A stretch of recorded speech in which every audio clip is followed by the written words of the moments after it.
Episode 95, The Conspiracy Theory Episode, Part 2.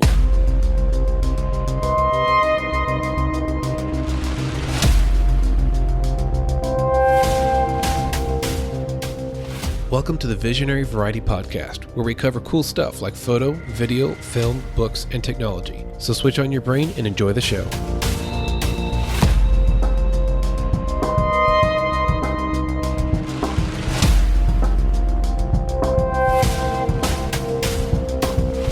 You are listening to the Visionary Variety Podcast, and this is a special two-part episode where we discuss something we've wanted to talk about for a long time, and that is conspiracy theories. Love them or hate them, this is something that we've wanted to dive into and just have fun with, and hopefully make it educational as well.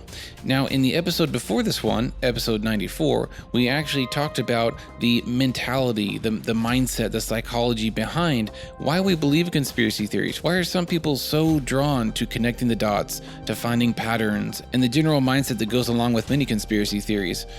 So that was a really great episode. I definitely encourage you to go back and listen to that one if you have not already. But in this episode, we're actually going to dive into some of our favorite conspiracy theories and explain the history, the science or lack thereof, as well as the proofs that people have presented and how they defend each of these conspiracy theories.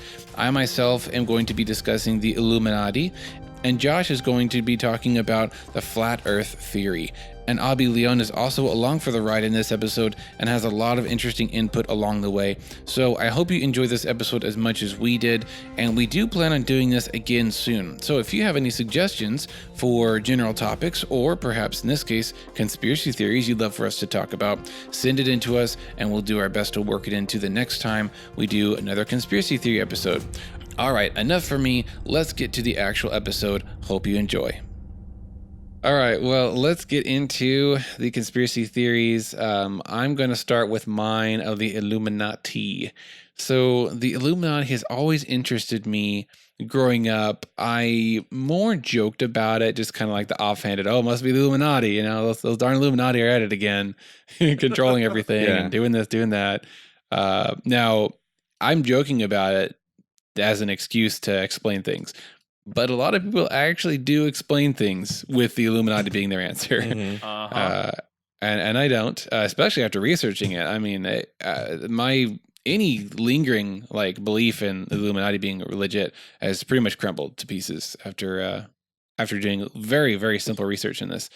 So let's start off with the origins of the Illuminati. So there was a man in 1776 named Adam Weishaupt.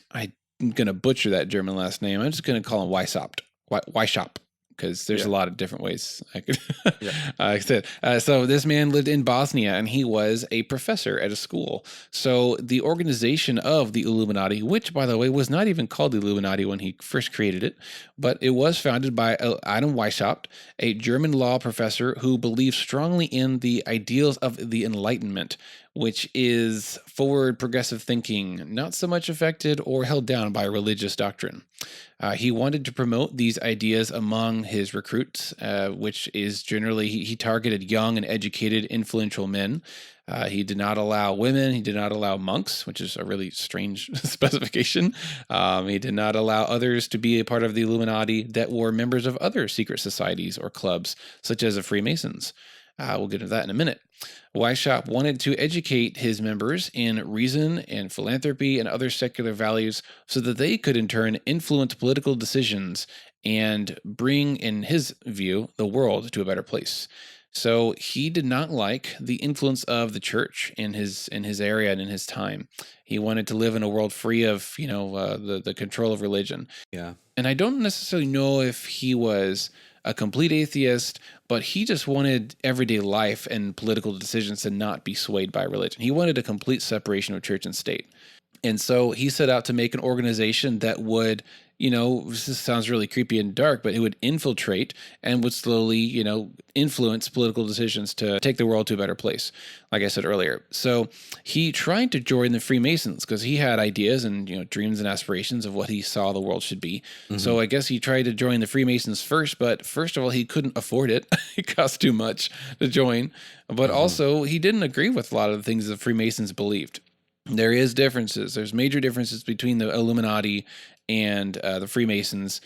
Which Freemasons, I'm kind of kicking myself. I probably should have just done Freemasons, but that's a big topic right there. That's a whole podcast or two to tackle that one.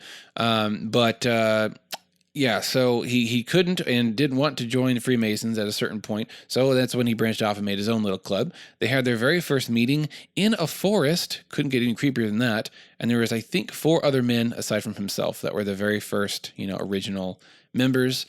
He did take on a member into his group that had left the Freemasons. And this guy actually tried to influence the Adams group, the Illuminati group. He tried to kind of influence and bring in some of the Freemason ideas, like having secret names, which are adopted from like ancient names and ancient Greek philosophers and stuff like that, like Erasmus and things like that. They'd have code names for each other. And he also he was trying to convince Adam to enforce a 13-level hierarchy where you would work your way up to different member levels, and you would graduate and you would do this to become the next level, whatever, more power, more influence. I don't know if he actually incorporated those ideas into his group, because the Illuminati only lasted about 10 years until the government in Bosnia realized, hey, these like secret societies are spreading. There was about 3,000 members I had read at one point in the group. And so the Bosnian government cracked down on them and put a death sentence on anyone that was found to be part of the secret society or others.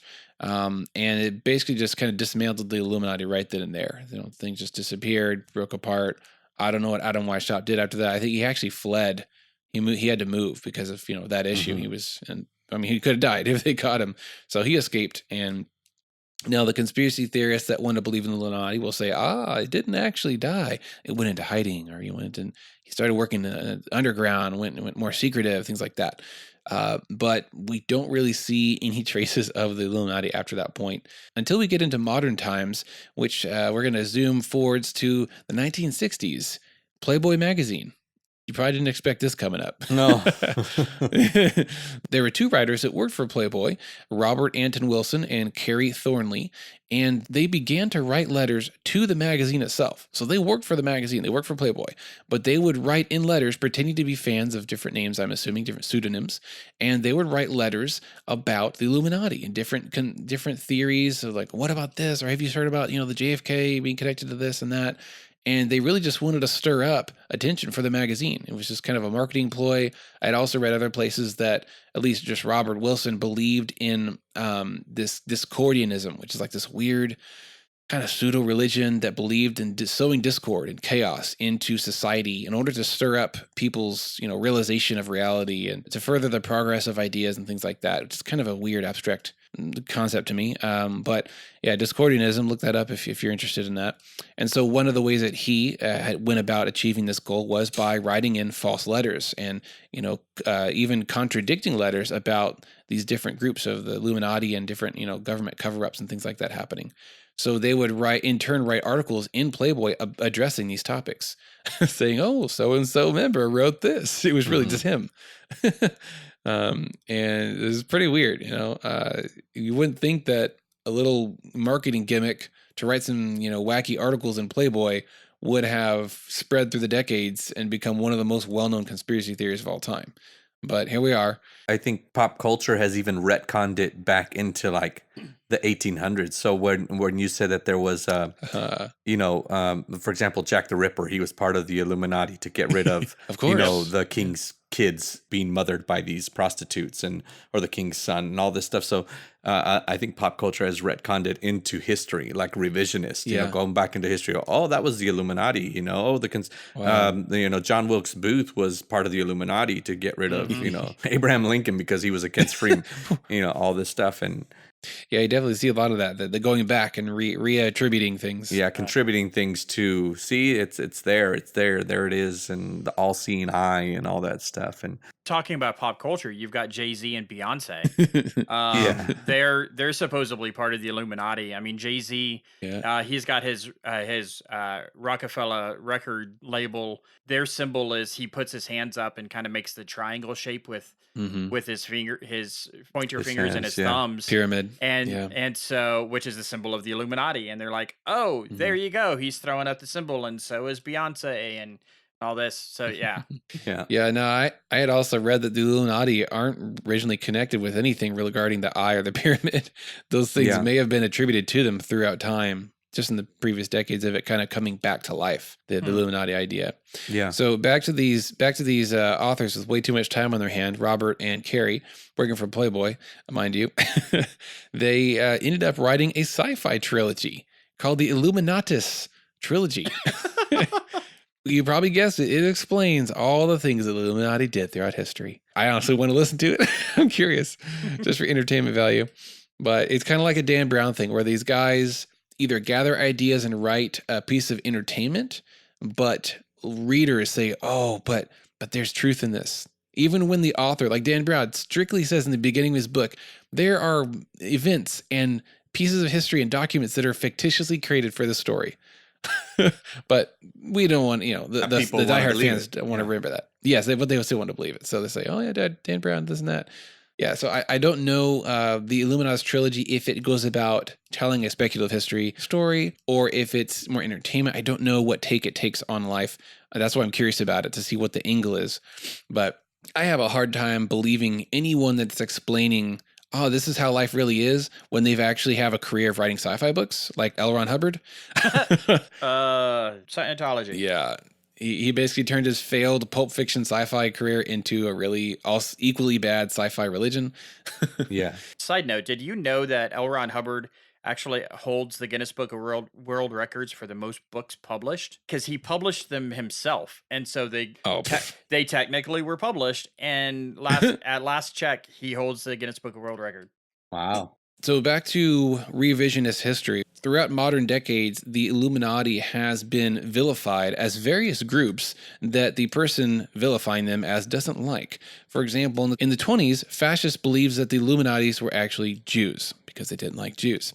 In World War II, they believed that they were the communists. Coming to more current times, many Christians see the Illuminati as hidden Satanists doing occultic rituals because, Christians aren't terribly fond of Satanists or occultists.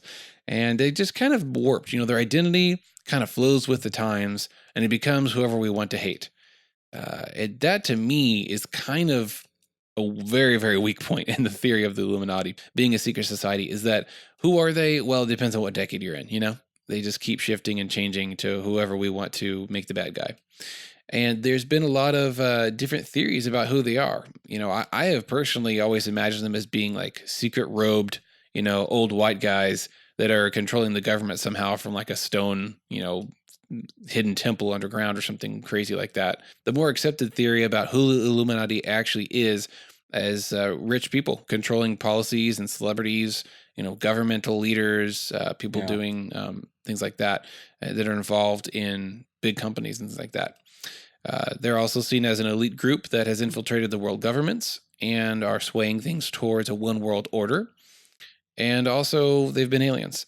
Don't forget about that. So the theory of reptilians kind of plays into the Illuminati and the Freemasons, in that a lot of people who are much deeper into the conspiracy theory world truly do believe that they're actually shape-shifting aliens from another planet that they're called reptilians. David Icke is one of the biggest proponents and apologists of this worldview, is that they have infiltrated the Earth, that they are posing as humans. They're doing something. I don't know what their agenda is, but here's an interesting tidbit about that, is that the whole idea about the reptilian people, it goes back in every culture. So you have the Sumerians, you have parts of Islam, and then you have you go back to the original enemy of mankind was a reptile that used to walk. And serpent it had legs and it had appendages before, and it actually was upright, because in scripture it says that you will now be on your belly, and so you're sounding like David Icke. Bobby, you're getting worried. Yeah, my point is that it's that it has this reptilian controlling, behind the scenes, has its origins in almost every major ideological belief system. That's very interesting. From the Sumerians to, modern day, reptilian aliens, ancient well, the First Nation people, what we call Native Americans today, First Nations people, they believe in the sky people. They believe in the lizard people that used to roam the earth before us, and that now they live inside the earth. Oh gosh. Yeah. So I mean, there's origins of it in every major belief system on every continent. That's one of David Icke's big talking points, is he brings together all the world religion mystery elements of each religion, and he kind of says, I have the answer to all that. It's actually this. There's a really good interview episode on Stuff They Don't Want You to Know podcast made by How Stuff Works, and they actually interviewed David Icke. They got him on the show, and it was really, really good. They actually, in the beginning of the episode, they literally say, we didn't know if we wanted to air this episode or not. We thought about not actually publishing it because the things in this episode are so out there and so unprovable and so speculative, because, just talking about David Icke's theories, of course. But they published it, and I'm glad they did, because it's a really interesting look into another way to view the world. But definitely check that out. It's Stuff They Don't Want You to Know, and the David Icke episode. Here's the conspiracy theory, is you can't believe in one and not at least give credence to another. For example, we talk about every culture having some sort of flood story, right? Yeah. And so when you take that, and us especially as believers, look, that they're just talking about, the Noah flood, the deluge that is talked about in the Bible. See, it's every culture talks about it because every culture descends from Noah. And so every culture has some sort of story or some sort of twist on it that they've passed down. Now, obviously, that's how we were raised. That's what we were told to believe, and that's what we've studied, and that's what we read. And now you look at, the reptilian theory. It's in every culture. It's in Christianity. It's in the Bible. It's in Islam. It's in the all the Abrahamic belief systems. It's in non-Judaic belief system or Abrahamic belief systems as well, like Hindu and everything like that. Even the first peoples here in the Americas, they believe in ancient reptilians. So then it's like, okay, if it's in every culture, is there some sort of element of truth? And that's where you get into people wanting to expound on a belief theory or on a theory and just create something out of it. Maybe that it's not, but maybe there's some element of truth there, that there were some sort of beings. Maybe we called them, the fallen angels, and they took this form or whatever. Nephilim. And I mean, this is crazy out there, but that's how I think the conspiracy theorist mind works, is they take an element of truth and they add to it. Fill in the gaps. Yeah, they add to it so much. Yeah, it goes back to lots of filling. It goes back to wanting to know the answers. There's things. I mean, biblically. I mean, let's take it from the Bible. Biblically, there's things in the Bible that when we read them, it just doesn't make sense. Like we don't understand them. We cannot understand the true nature of an infinite God with a finite mind. And so what we do is we fill in the gaps that make us feel comfortable. So, because we want to know the truth. It's human nature to want to know the truth. It's human nature to want to be in community. And so when you don't have an answer, you search it out. The invention of the internet, it's made the world smaller, but at the same time made the world even that much more bigger, because when you find an answer that you're looking for, you grab a hold of your group, and you find that comfort because you finally found that community, because we're communal creatures. And so so there's going to be there's going to be gaps, there's going to be holes, and that's where science comes in to prove or disprove, or but until then we're filling in the holes ourselves. So the next question I asked about the Illuminati while looking into it is, what are they actually doing? Like, let's pretend they're real. Let's pretend they're out there in the government or in a bunker or in a spaceship. What are they actually doing? So the general theories so the general consensus is that they are controlling the governments towards a one world order, one world government, which they can rule the earth with totalitarian, rule. That's their end goal. That's the most popular end goal, at least that I could find. I'm sure 20 years ago it was something different. 20 years before that, it was something else different. Another take on it is that they are altering society to become more satanic and godless. That's generally, of course, held by the Christians. And we do see popular culture heading in that direction. We see the secularization of schools, of churches, for goodness sake, of law, of things like that. And, it's like this weird, I don't even know how to put it into words, but I recognize that government is not a church entity. So I don't expect the government's laws to be the Bible's laws. They're not the same thing. And I don't think they ever can be. I don't know if they ever should be, but because we don't live in a theocracy until God comes back, right?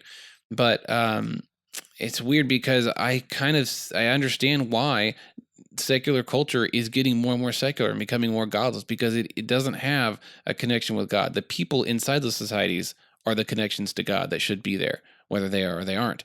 And that's where things go downhill. But that's a discussion for a different podcast. But the downward slope into secularism and even into occultic practices, New Age, things that are overtly anti-Christian, immorality, violence, families breaking apart, divorce and things like that increasing. That is a side effect of the Illuminati leading us more towards a godless nation. That's the theory from the Christian kind of viewpoint of the Illuminati conspiracy theory. One thing that I don't understand, and I've asked my conspiracy theory friend this multiple times on Facebook, is how, or rather, why are these secret societies, whether it's Freemasons or the Illuminati, why are they hiding in such plain sight? If they're trying to be secret and sneakily, steer society in this direction or that direction, or make us more satanic and stuff like that, even through kids' cartoons and stuff like that, why are they putting satanic symbols everywhere? Why are there triangles and pyramids? Why are there 666s everywhere? They're really doing a bad job at playing hide and seek. Yeah. If they're being so secret. And so I came out and asked him, because a lot of the posts from my friend is pointing out symbols, visual symbols like this triangle on this building, this pyramid, and this fashion, clothing line by Lady Gaga or whatever, or these sixes on, the Monster drink, all these crazy things. He's like, I see, yeah, classic one, right? He's like, see, these things these are signs, these are clues that they're here and that they've infiltrated, the food industry, the fashion industry, entertainment. I'm thinking, okay, but why are they telling on themselves? Like, if they're so secretive and all powerful, why are they giving us these clues and totally criminalizing themselves with being so out there, invisible? So I just came out and asked my friend, I said, all right, so why are they being so obvious and so non-secretive with all these imagery and things like that? And he said, I think it's like a rule that they have to leave clues. Oh my gosh. Dude, do you hear yourself? You're making up rules that make your theory make sense and that don't make sense from the bad guy's point of view. There's rules that they have to tell themselves and leave clues and pyramids and 666s everywhere because they're there. No, that doesn't make any sense. And I tried to dive deeper, but it just didn't go anywhere. And I'm just shaking my head. So, and this is a good question to pose to anyone that believes, these clues. And it's almost, to what end? Why do they have to tell themselves? So it almost gets to the point of paranoia where they're basically demonizing triangles, the number 6, eyeballs of any kind. Yeah. And it's like, okay, are you scared of triangles? Because that's honestly what it seems like. Like anything with a triangle in it. Oh, that's the Illuminati right there. That's a clue. That's the Freemason. That eyeball in that logo on, what is it, CBS, or has an eyeball in it? Yeah. Like, oh, that eyeball, see, they're a Freemason thing. And I'm just like, okay, no. I have the worst one for you. Oh boy. Okay. So I was a production director for a nonprofit, and so we put these backgrounds behind, basically when people are singing along with the choir or with the praise and worship band, Sure. we put these lyrics up on screen, and then we have these backgrounds. So there was this set of backgrounds that came out, and it was just shapes. It was circles, rectangles, Nice. Triangles. Oh my gosh. Evil shape. It was really interesting because we had a person that came to the sound booth and asked us to take down the triangle background because we were promoting Illuminati symbology, and I was like, I was frankly just so annoyed that they thought that I was an Illuminati shill that I was like, get out of my booth. Like, it was just it was so funny. To this day, it was just so hilarious. And I was just like, man, it's just a That's a good triangle. It's just story. like, it's a triangle. Yeah. But people live in fear of the triangle because of this stuff. It's ridiculous. I had that happen to me just a few years ago at a church, doing the exact same thing.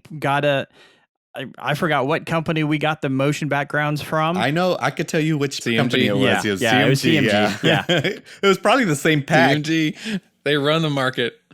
Probably got that pack and put that up there. And They're part of the Illuminati. after service, somebody came up and went, is this church part of the Illuminati? And I'm like, what are you talking about? And they went into this 10-minute, 15-minute conversation about the triangles, because I had no idea. I was like, I just liked the background. Yeah. That's why I used it. It was Yeah. cool.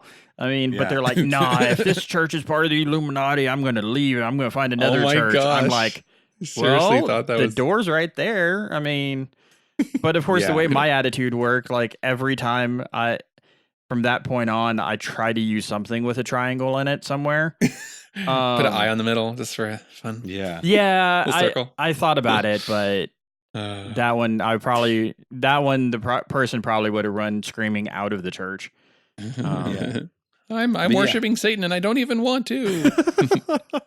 Can't control my It's worship. one of the rules, Josh, that we had to put the triangle in there. You know, it's one of the rules that they tell us in Illuminati 10 and 201. In 201. Branding requirement. Yeah. You must expose yourself, but hide really good at the same time. Yeah. Now, to me, the triangle and the eye are such basic imagery to science. You know, the triangle is the smallest polygon you can create. You can't make a polygon with 2 vertices, but only 3 is the smallest shape you can make. It's also the strongest because of that. It's the least amount of weak points, the least faces, and the least vertices possible for a 2-dimensional shape. So triangles are used in architecture. There's no way around it. It's the strongest shape. Yeah. And if you see triangles supporting stuff and you say, oh, this is, that's a secret clue, or that's a left behind imagery, whatever, symbology of this and that, I'm just like, okay, I'm not going to say no right off the bat, but I want you to consider this. That's a triangle so that this building doesn't collapse and kill you. Yeah. A square divided in half. Now you got 2 triangles. God forbid, and the eyeball thing. The eye is, what is it, the gate to the soul or something like that. It's an important piece of imagery too when it comes to entertainment and media and news and stuff like that. I can see why eyes would be used innocently with no tie to the occult or the Illuminati or Freemasons. The eye is an eye, and it's an important part of our anatomy. So it's going to get used, deal with it. Doesn't mean every time you see it used in a logo that they're part of Satanism or Illuminati. Yeah. Just that it's superstition is what it is. And it's fear. Yeah. I like the deep dive of the eye. That's one of my favorites, because when you here I go when you understand the history of where the eye comes from and where it originates with the Eye of Horus or the Eye of Ra, and at first you start to think, oh, they were occultic and everything like that, but then you look at the timetables that when they were doing it, and they were doing a lot of medical surgeries back then, and they believed in herbology and stuff, and actually the eye. If you were to cut the brain in half, the whole limbic system, which is the medulla oblongata, the hypothalamus, hippocampus, hypothalamus, and all the pineal gland and all that stuff, it actually looks exactly like the Eye of Horus. And so what they're doing is they're basically the scientific theory is, this isn't a conspiracy, the scientific theory is that they were experimenting with psychedelics back then.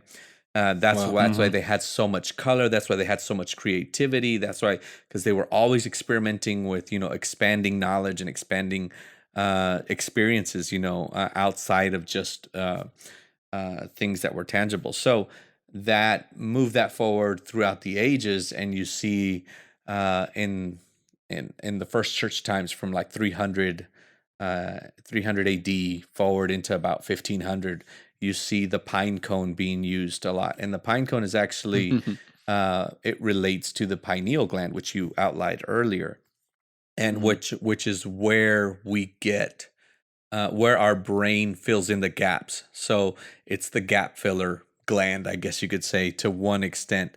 And when it's out of balance, it creates hallucinations. When you get high, when you take an illicit drug or whatever, that's the place that gets stimulated, and it takes you into a euphoric state of being. And my point being that throughout history, the Eye of Horus and the eye always represented to me, the expanding of consciousness, the expanding of intellect, and that's kind of where I see it now. And a lot of people like you said, they vilify it. They vilify the eye, and they think that it's something horrible. When it actually, to me, my conspiracy belief is that it's simply been used. Counter conspiracy. Counter conspiracy is simply that it's used as, and I'll be frank, I use it in my logo. It's used for me to show people that you can expand your knowledge beyond what you see, beyond what you smell, beyond what you hear, beyond the senses.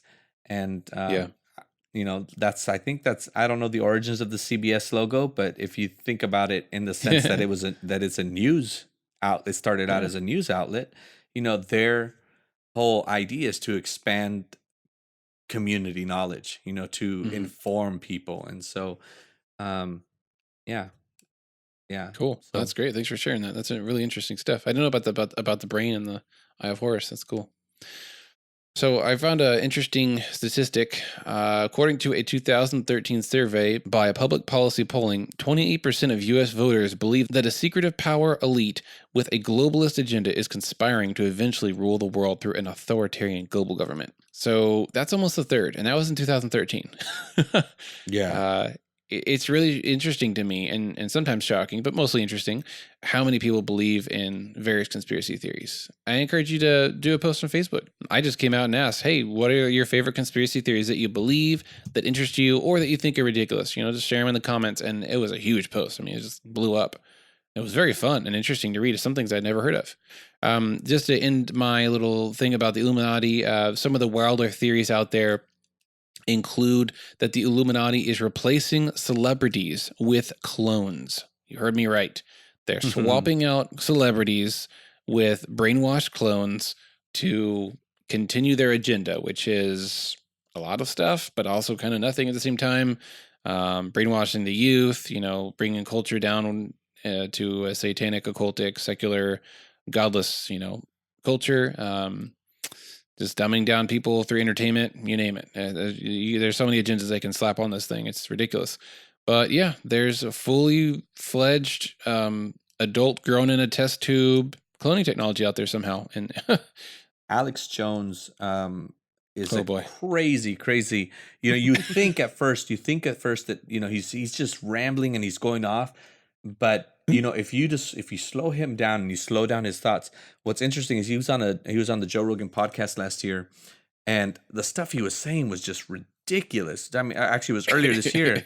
What it turned out, a lot of it turned out to be true. A lot of the stuff that he was rambling on, like in the months afterwards, the chimeras in China, that they came out and admitted in the scientific journal that they were doing chimera experiments. And then about the DMT mapping, which is dimethyltryptamine, which is a hallucinogenic that activates the pineal gland that I was talking about earlier. That he said there's government agencies that are trying to map DMT. Well, later on, they came out that there's this research where, they do these slow drips on people of DMT that, they're trying to explore, where our brain goes when we go into this DMT state. And so a lot of the stuff that he was saying was really strange. But another thing that he said was talking about that they're cloning humans. They're cloning humans for organ harvesting. Ooh. And so where it used to be, and they said they're starting to do that because the sex trade and the slave trade has significantly slowed down because of awareness and things like that. So they've had to turn to cloning. Actually, I think it was earlier this year also that there was a gentleman, one of the guys a scientist from China, that came out and said that he was part of that program. Well, lo and behold, 2 weeks after he made that announcement, and he was going to be charged by the EU for crimes against humanity because they had banned it. The dude disappeared. Like nobody's heard from him 2 weeks after he made that declaration. I'd have to look it up exactly, but that's a conspiracy. That's not a conspiracy theory. We know that he disappeared. Nobody knows where he went. So I definitely think that there's cloning does exist in animals definitively. That's not that's scientific fact that cloning actually happens. It's not beyond the technology to clone humans. It's really just a moral and ethical question of whether we should. Yeah. I don't want us to get to that point where we have to ask that question. I think that's the question we're asking now. We are there. I mean, talking about the cloning. I mean, what you were talking about as far as cloning for organ harvest. That's the premise of the movie, the sci-fi movie, The Island. Love it with Ewan McGregor. But the cloning aspect, yes, like you said, it is scientifically proven. We've cloned animals, and it is perfectly legal per the government that you can clone animals. But the cloning of a human, they actually have technically cloned a human, if I remember right. I'm trying to remember the article that I read a couple years ago, that based on the laws that have been set forth by like the Geneva Convention or something like that. Yeah, that's what they can only take the cloned human life form to a certain age. Like, and it's like 2 weeks, and they have to destroy the embryo. 2 weeks. Yeah. It's basically that first 2 weeks of life, they have already reproduced in a lab. And so we are at that point of having to ask that question because, this was a conspiracy theory. Now it's been proven that they can clone a human being for the first 2 weeks of its existence, but then per agreements, they have to destroy it. But so there's so many questions that we are opening ourselves up to already. And so again, it's just one of those conspiracy theories that has been proven to be reality. I think in China they had done a rabbit human hybrid, and they had to destroy the embryos. Or was it pig human? I thought it was pig human. Was it rabbit human? I had heard rabbit human, but I'm sure pig human have it too. Pigs have similar biology that is like beneficial for harvesting organs inside them. So one thing that they're trying to do is grow human organs inside of a pig, and then they take the organ out and they give it to somebody. Yeah. So the living pig is like a harvesting incubator for a human organ to grow. Fun times. All right, well, that's it for my Illuminati spiel. Josh, why don't you take the floor and blow our mind? Well, or maybe flatten our mind. Yeah. Huh? So sorry. Got to keep that thing flat because the Earth is a disc, people. You don't want to, we're about to fall off this junk. Maybe, depending on which theory you kind of align yourself with, as far as the flat Earth theory. Just to go ahead and throw this out for the listeners, if you want to check out the Facebook group page, Spherical Earth versus Flat Earth Discussion Group, it's a great place to go just to have conversation, kind of see the differences and have conversations with people because I'm sorry. It triggers me, man. It triggers me. The flat Earth thing kind of triggers me too because there's a meme. How we know that the Earth is not flat because a cat would have knocked something off of it already. Yeah. And I completely agree with that. Doing some more research, especially for this episode, I was kind of curious to see what were the origins of this? Like we hear this and go, oh, this is a new thing. Like this is a new theory, but it's not. And what the crazy thing is this theory has actually been around almost 100 years. Well, even longer than that. Some historians, officially. Yes. there are writings and hieroglyphs dating back to 31 BCE to 332 BCE that depict the Earth as being flat. There's ancient cultures as far as here in America and China and India that hold the fact that the Earth was flat as well. So this is not a modern theory. Right. It's been around a lot. Based on that, there are two different thought processes within the flat Earth theory. There is the biblical based, the theist outlook, or then there's the non-theist outlook. And so the theist outlook, they try to prove their point by using scripture. And in the non-theist, they were trying to prove it by science. You know, scientifically, we can prove or lack thereof, or the lack thereof. Yeah, and which I will say, I do want to talk about the scientific aspect of it because of some of the documentaries that I've watched, some of the interviews that I've listened to, some of the stuff that I found online. There is one documentary in particular. I know it's on Amazon Prime. It's also on Netflix. I don't know if it's on Hulu. It is Beyond the Curve. That's the first one I watched. I've been curious about the flat Earth thing, so I was like, you know what? I got nothing else to do. I'm going to watch this, and I absolutely loved it. In that documentary, there were a couple of different groups of people that went out to prove scientifically that the Earth is flat. And so they set levels and they use lasers and everything else. And they're like, well, we're going to put the laser here, and we're going to put another post, 6 miles away, and we're going to put another one because, if there's a true curve, the post in the middle will be higher.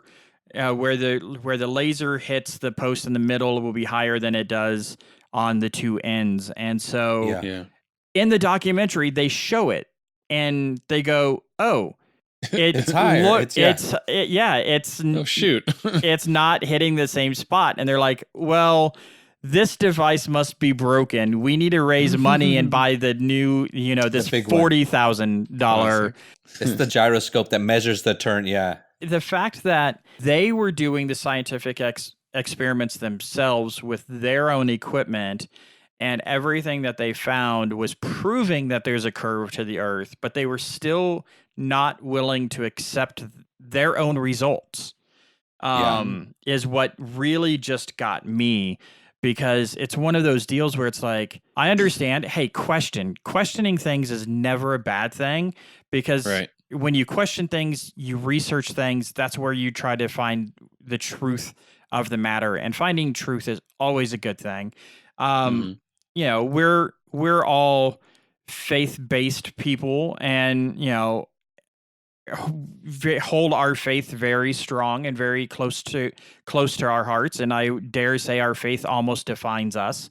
But I have questions. I've had questions, and it's out of those questions that I've done research, and I found what I consider truth, and that has made my beliefs even stronger.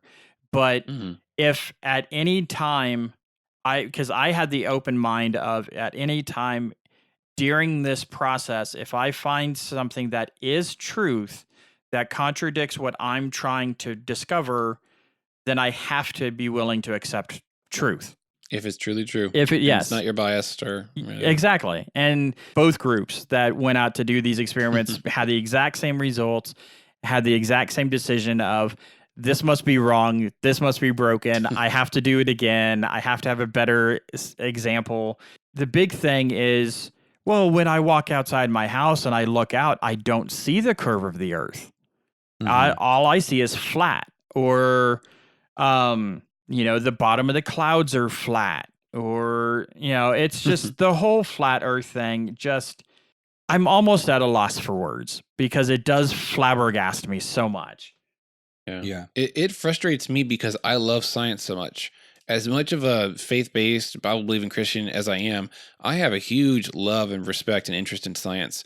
And a lot of the flat Earth proofs that they provide to show that the Earth is flat, or that it's not round, are so non-scientific, and they miss so many basic principles of math and geometry and astrophysics.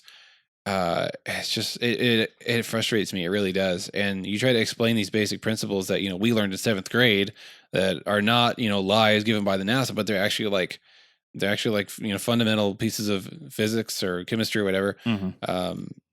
You can't explain these things to them because they don't want to hear anything different. Very difficult. Yeah. So the quick history of, besides the ancient Egyptians and going back, to 332 BCE, a gentleman by the name of Samuel Burley Robotham is he was the founder of the Flat Earth Society in the 1800s. So it actually became an actual society in the 1800s, and he used a system called zetetic astronomy. Zetetic, yeah, that's right. Yeah. And which held that the Earth is a flat disk, centered at the North Pole and bounded along its southern edge by a wall of ice.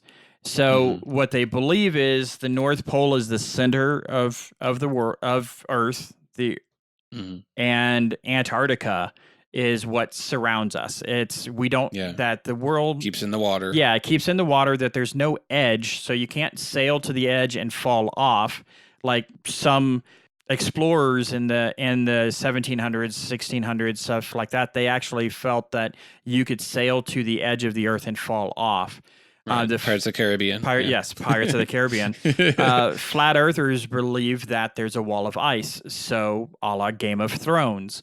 There's the giant ice wall, and the fun thing is there's now a new theory that beyond the ice wall is not space, but it's another Earth. Another Earth, yeah. And so there's just these walls of ice that are like I want to say like 150 miles thick. Like they're massive ice walls that are separating our Earth from another Earth. So instead of having a multiverse, we all live in the same universe. We're just separated by rings? ice. Yeah, concentric rings. Yeah, ring Earth theory. Yes. Yeah, and so you look at these flat Earth models, and some of the newer ones are starting to include land masses beyond the wall of ice with another wall of ice. Yeah, what I heard some people say is that for example, the giants that of old live in one of them, and the reptilians live on the outermost, and they're the ones with the most knowledge. And so, I mean, it just gets crazy. It just becomes L. Ron Hubbard-esque, where it's just like you keep going. I mean, just throw in Nibiru for all intents and purposes. Nibiru ring. Yeah, you guys are more versed in this than I am, so maybe you can answer this classic question. If I have a powerful enough telescope, could I not see something in China that's tall enough? Or the Eiffel Tower, for example? Yes, you could. And here's what they say. They say, yes, you can. However, because we live in a domed Earth, or we have a dome above us, yes, it says you have refraction, atmospheric refraction that interferes with our ability to see beyond 200 or 300 miles. So while technically you could, due to the atmospheric refraction of the dome that is above us, you can't see beyond that, and that's why you can't see beyond 300 miles. So it's just with flat earthers, it's a case of moving the goalpost, as it was for that documentary Behind the Curve. It just, for example, they did the test. I think it was sponsored too by like National Geographic or History Channel or somebody like that did that documentary. It's just weird with people that have this inclination. You just keep moving the goalpost. It's like, well, okay, we didn't prove it, so you know what? Well, it needs to be this now, and then that's confirmation bias. Yeah, and it just keeps finding new evidence, and they make it work into their theory, despite the fact that it was contrary. And so it just keeps getting worse and worse. And I think the advent of the internet has really just propagated this silliness. And shows like the Truman Show, or shows like Game of Thrones and things like that have perpetuated ideations that just make zero sense in our reality. Well, and that's the basis of it, is just to think about it logically. Okay, so everything that we do is inside of a giant dome. I mean, we truly live inside the Truman Show. that, Mm-hmm. you know, according to them, right? According to them, because, you know, you have to explain gravity and sunset and sunrise and stuff like this, and it's all lights reflecting off the dome, and it's absolutely crazy that it is the advent of the internet. I would completely agree with it because it makes it easier to spread your gospels, to spread your truth, to the point that they have now in Italy, in a legitimate soccer league in Italy, they have the Flat Earth Football Club. It is it is a professional soccer team that was made specifically to spread the word of flat earthers. Do they deflate their balls before playing? God, I hope so. Yeah. There's no convincing argument. I think the biggest thing is that they lack logic. They lack basic scientific understanding. The biggest thing that I've heard is you know, gravity is not real and it's really a matter of buoyancy and all this stuff, and it's laughable. I mean, it's like middle school science. It's very simple. And so they're relying. And what's even worse is like a lot of believers, like we go back to the two types of train of thought, which are theists, you know, that are Christian, using the scriptures to fit this paradigm of flat earth. Do you not understand what you're, it's just so, like I said earlier, it just triggers me. It's like, you know, this is why school is important, kids. It's like, this is why paying attention is important. Because you would have to deny so many things. You would have to deny so many things. You have to deny gravity. You have to deny so many areas of science. And what's crazy is they'll use scientific tools to disprove, you know, what science is already confirming. It's like, you know, people don't believe in GPS, the flat earthers. I mean, they're even saying, they're going beyond NASA fake the moon landings. They're saying now that space is fake. That space is basically some sort of holographic projection, and it's an agenda by the Illuminati. Let's tie the circle here. By the Illuminati to control humanity so that they can, you know, exalt mankind and all this stuff. Like, it has nothing to do with that. And it's just, again, it's triggering. I've learned a term from that Facebook group, which actually, by the way, was made by my brother, Gabe. So he made the spherical Earth versus flat Earth discussion group for the sake of just discussing and, you know, seeing, you know, what are the points on either side. And so I learned a new term on there, and it's scientism, which I don't know if the flat earthers have made this term, but basically what it refers to, from what I've gathered, is it refers to basically the religion of science, which is that the government feeds us answers about space, and NASA tells us, you know, what they consider truth about this or that, and astrophysics and mass and gravity, but it's all a lie. That's part of scientism. And so the Flat Earth Society and followers of the Flat Earth theory basically shun large portions of science, claiming it to be scientism, that it's belief in something other than God, that you're putting all your faith and your trust in this fake, false God of science. I'm thinking, bro, science is just the groundwork that God laid for everything to live on, you know? Like, it's math. It's not a false God. It's not a demonic entity. It's the way that, you know, you can prove your theory is right, but you're not doing it because you don't even understand science. Yeah. I had actually never heard that term before, but the interesting thing is hearing you describe what that term means. There's another documentary. If you want to check it out, it's pretty interesting. And that one I found on Amazon Prime is called Rocket Man. And it is actually talking about, I'm pulling up his name right now. I believe his name is Mike Hughes, Michael Hughes. They call him Mad Mike Hughes. And what the whole basis of the documentary is, he is building a steam-powered rocket to launch himself into space. So I'm sure everybody is Steam. He built himself. Yeah, built. So I don't remember how many years ago it was, the space jump. The guy that went up into where he went up and then he skydived. He jumped out of a pod and like 4 minutes of free fall. Yeah. And fell back to Earth. This Mad Mike Hughes is saying, well, the footage that you see from his pod wasn't actually true because he actually didn't go high enough. Where he stopped, where this guy stopped, were like at like 20 some odd miles off off the Earth, isn't high enough to truly see if the Earth is flat or not. So this guy's goal was to raise $2 million and go like 60 miles. Jeez. And so Elon Musk could help him out with that. Oh yeah, you know they Put him talk on a about shuttle. SpaceX. So SpaceX is mentioned in the documentary, and I bet it is.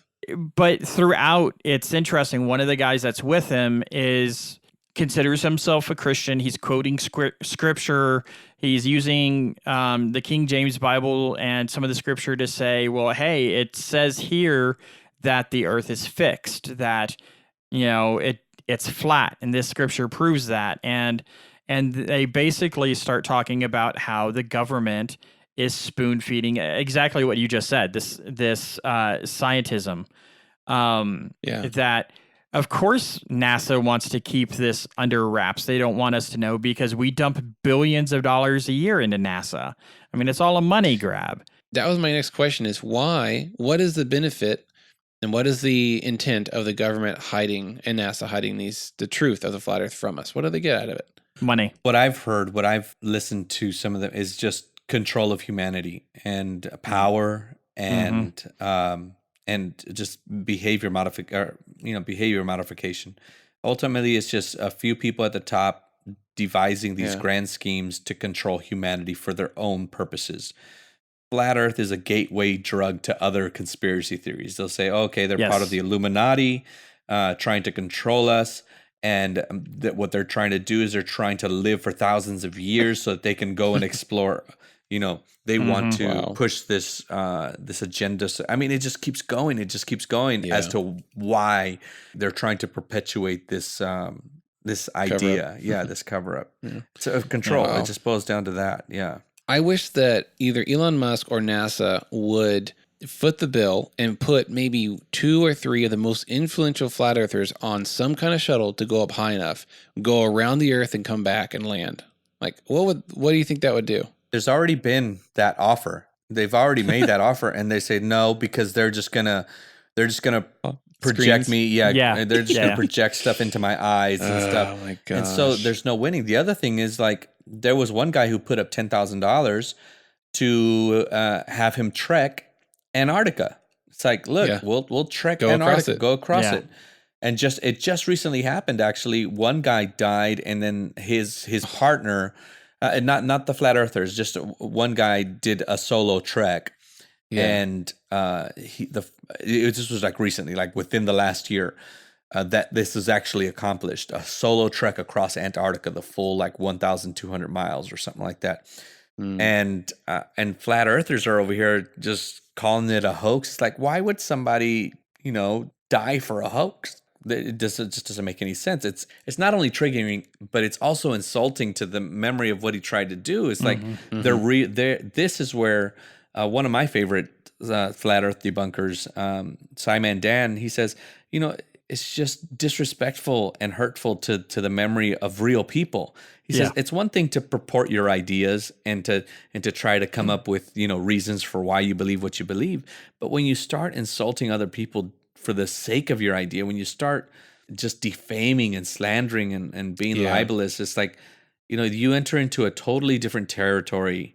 Have you seen that video of the guy that went down to Grand Prairie, or where was it, here in Texas, just south of San Antonio, where the church shooting happened? Sutherland Springs? Yeah, so this dude who is apparently an avid conspiracy theorist, I'm sure, but he believes the entire church shooting was faked by the government to clamp down on gun laws, right? Oh, and all the I did kids hear that about died that. were not really dead. And he went down there on the day of the funeral. Yeah. So there's a video of him confronting the pastor. The pastor shows up and says, "Hey, I have, here henceforth said you can't be on my property. The law says you need to leave. You got a restraining order or something like that." And the guy's not leaving. So they get into it. And the guy is just like, all these deaths are a lie. Those death certificates are fake. No one really lost anybody. Nothing happened here. It's like his wife, the pastor's wife was shot. And he's like, dude, my wife got shot. Yeah. There's a photographer here in town I'm friends with, and her daughter died in the shooting. Yeah. Wow. And it's like, when you cross that line, you've got a problem. We have somebody from our motorcycle group at Tree of Life Church that passed away there. Yeah. Ugh. Coming back to the flat Earth thing, the whole thing is just it's an interesting thought process that they have. It's become such a big ordeal that they actually just had their 2019 Flat Earth International Conference. Actually, they had it in Dallas, and it was just a few days ago. It was over the November 14th and 15th in Dallas. They had like 17 speakers, and they had people coming from all around the world. Well, around the globe. So with this guy that trekked across Antarctica, which that's another conspiracy theory within the Flat Earth Society, because they believe Antarctica is the ice wall. Oh yeah, the military's out there protecting it, keeping people from exploring it. Yep, that's exactly what the military and what NASA are doing. That's where our taxes are going. Yeah. So because they have to be able to prove it themselves, the current thought and what they're trying to do now is to actually have a cruise. They're wanting to have a flat Earth cruise where they oh my gosh, that's hilarious. They take a cruise ship and with the purpose of sailing out to the ice wall. They want to see the ice wall for themselves. And at last report that I saw, they've not been able to find a cruise ship or a company that would be willing to let them essentially buy out all of the rooms and rent the boat to sail it out to the ice wall. That's a shame. Because I agree. I think it'd be great if somebody would be willing to say, you know what, let's do it. Sure. Use my boat. I'll provide the crew. You hop on, enjoy the pool as we sail out to the ice wall. Enjoy the casino. One of my favorite podcasts, Joe Rogan podcast.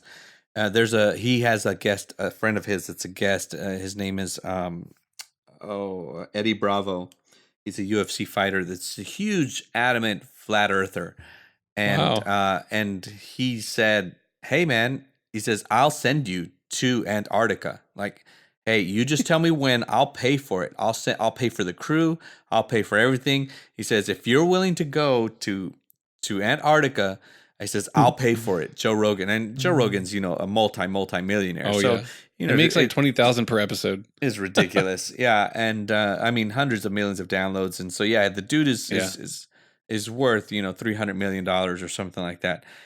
So he said, "I will pay for it," and nobody's taking him up on it. Crickets. And, crickets. Like, no, I'll send my guy. He's like, "No, I want you to go. I want you to go because I want you to see it with your eyes." Yeah, and anything else won't do. Yeah, won't do for them. And he said, "I will pay for you to circumnavigate Antarctica in a boat with a crew, and I'll pay for it." I saw a video of a woman. She was talking about her trek across Antarctica. The boat left like Australia, went south, and went on one dock. She got on Antarctica, crossed it, and went on the other end. That's impossible if it's a ring around the circle of the Earth. It just geometrically does not make sense that you can cross Antarctica like that. It doesn't make sense. There's also a lot of weird theories about the sun and moon being like disks and much smaller and closer to the Earth than we, astronomically believe. Yeah. Very kooky stuff. It just, there's so many. The biggest thing about it is that there's not a model. Like you mentioned, I mean, there's models that they've made, but there's not a consensus like there is about, a globe.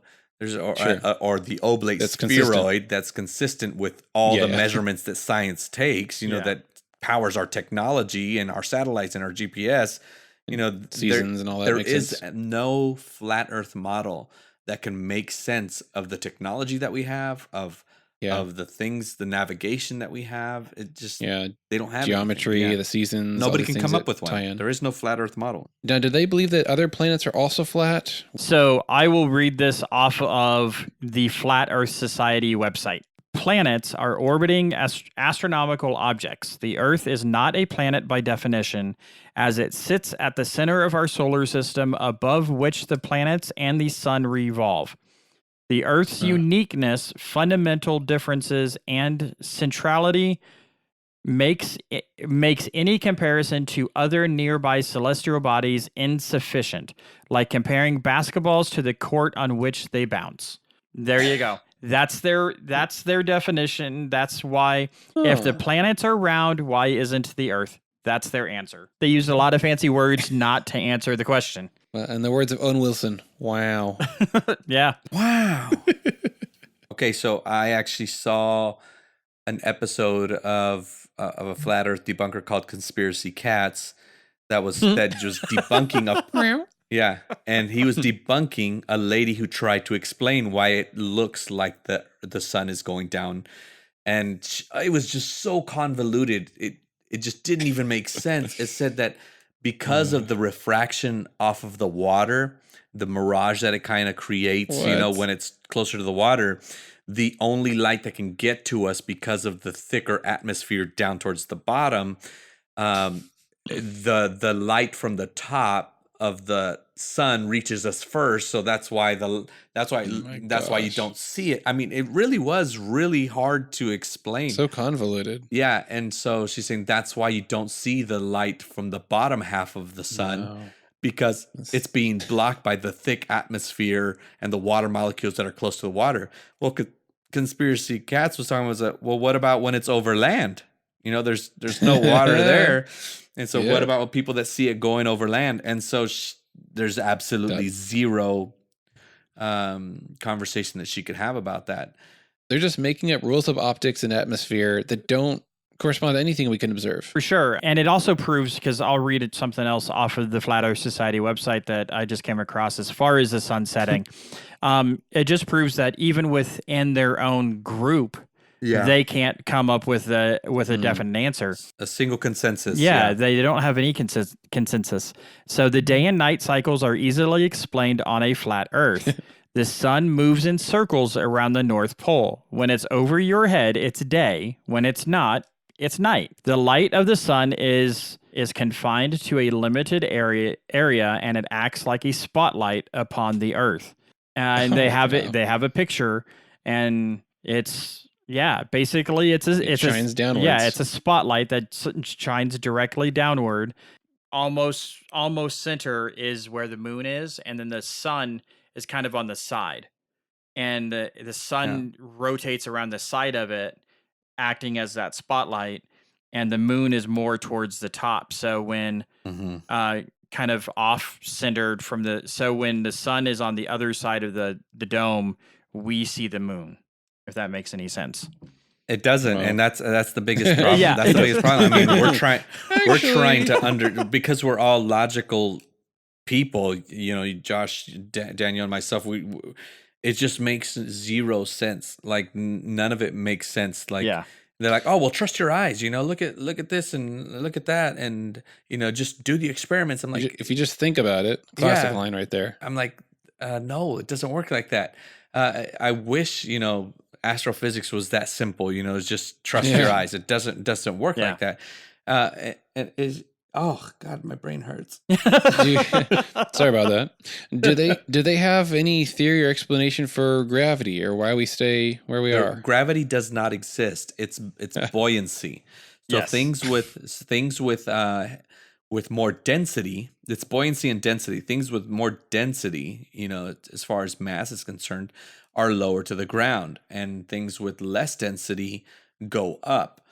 And so it's just that's another one. It's just like, it's crazy. So they try, so people will show like the separation of oils and things like that. Well, why does oil float on top and it's denser than water, but it's floating? Why is it not sinking? And then even in that theorem, whatever you want to call it, they can't come to a consensus. It's like, well, how do you explain the separation of different types of oils? The viscosity, they don't understand viscosity. They don't understand electromagnetic pull or why we have gravity. Granted, we've never been able to explain why gravity exists. We just know that it does. But they can't either, but all of the scientific equations and stuff correlate with gravity. It's like, we might not be able to explain why it exists or what's its purpose other than keeping us planted to the earth. But when we plug in the formula for gravity, it makes perfect sense within all of our observable reality. And the Newtonian understanding of the universe is that there's constants and there's equations that will always work if you have the basic facts right. Yeah. And gravity's, we plug what we understand of gravity in, and a lot of stuff makes sense. And the things that don't make sense is because we don't fully understand them yet, but we're getting there. So I wanted to get into alien life. No, I'm just kidding. Oh my gosh. No. I mean, this is part 3. Yeah, no. I'm gonna save that for when you come onto my podcast. Ooh. Yeah, Daniel. Josh, are you local, Josh? I don't know. Where you live? I live in Boise, Idaho. Oh, okay. Yeah, just come on over, man. Just come on over. Cheap flight. Yeah. Yeah. Bus trip. Well, $700 flight. It's not that big of a deal. Yeah. Well, when I get sponsors, maybe I'll be able to fly some people in. Hey. Put it on the card. Yeah. Business card. No, I'm gonna have to make an X-Files theme for that episode for us.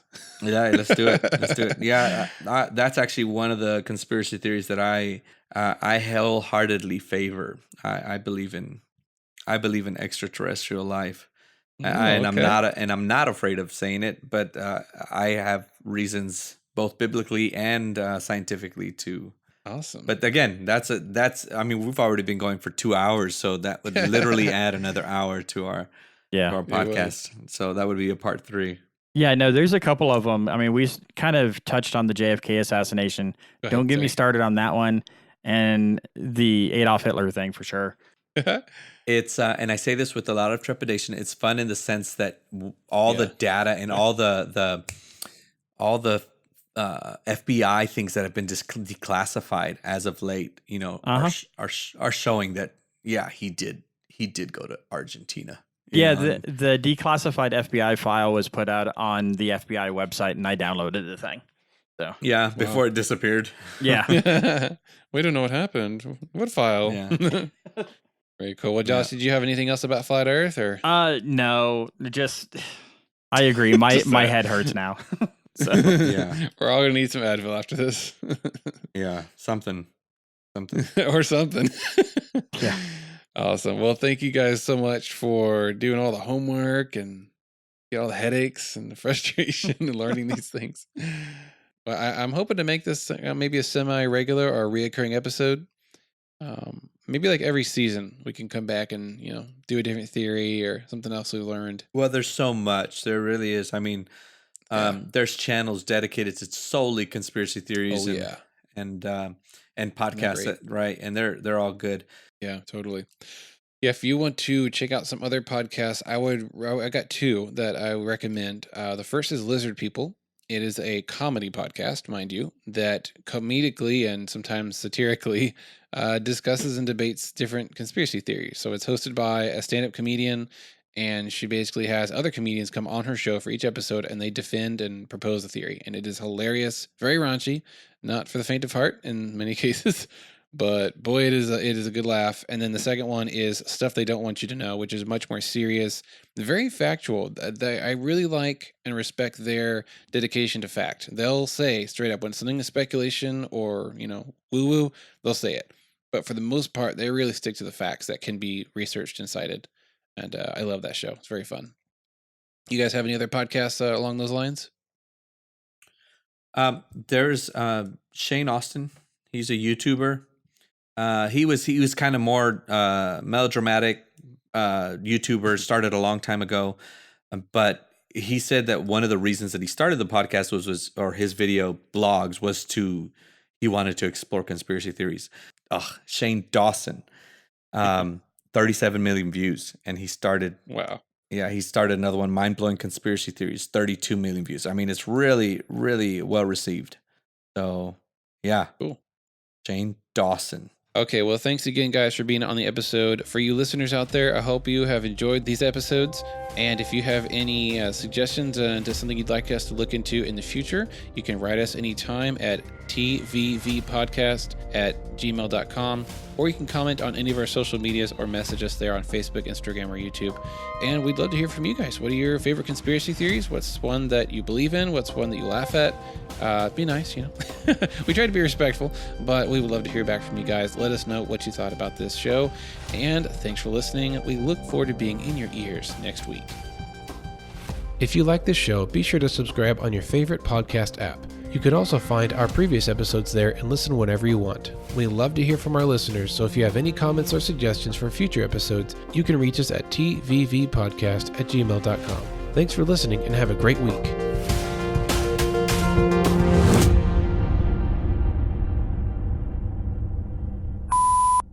And totally criminalizing himself with being so out there, invisible. And he literally said, what is that sound? What is that, dude? Josh, what are you eating? Oh my gosh. Josh. Sorry. You're killing me. Dude. with your tortilla bro. Chips. No, sorry. I could feel my blood sugar dropping a little bit, so I was grabbing a piece of candy. That was like ASMR hell. Yeah, dude, that was horrible. What are you trying to do? Like manipulate our brain patterns or something? Yes. You're talking about the Illuminati. I mean, I gotta. It's like you're sending a secret message. Yeah. Neural binary to reprogram my brain. That rapper was designed to. It was a binaural beat, bro. Binaural beats on this podcast. I think you should keep that in there, man. That was horrid. It's definitely gonna be a blooper if nothing else. That was hilarious. Yeah, definitely.